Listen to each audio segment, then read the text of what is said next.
Everyone, welcome to my channel. ఇప్పటికి వస్తున్న updates ప్రకారం అయితే శివాజీ గారు హెల్త్ బాగాలేక ఈ వీక్ ఇంటికి వెళ్ళే ఛాన్స్ అయితే ఉంది అని అనిపిస్తుంది. ఈ వీక్ ఎలిమినేషన్ కూడా ఉండకపోవచ్చు.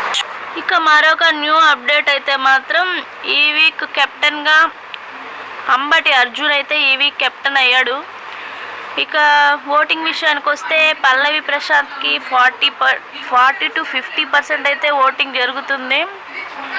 మొదటి నుంచి చెప్పుకుంటున్నట్లు శివాజీ గారు ఎవరు నామినేషన్లో లేరు కాబట్టి పల్లవి ప్రశాంత్కి అయితే ఇంత ఓటింగ్ అయితే జరుగుతుంది. మామూలుగా అయితే అతని ఓటింగ్ 30% మాత్రమే.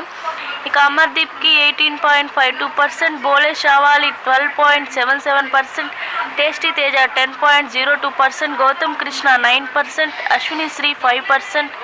పూజామూర్తి ఫస్ట్ డే నుంచి లిస్ట్లోనే ఉంది. ఈసారి ఈమె ఒకవేళ ఎలిమినేషన్ ఉన్నట్లయితే పూజామూర్తి ఎలిమినేట్ అవుతుంది. మరిన్ని న్యూ అప్డేట్స్ కోసం మా ఛానల్ని చూస్తూ ఉండండి. ప్లీజ్ సబ్స్క్రైబ్ చేయండి.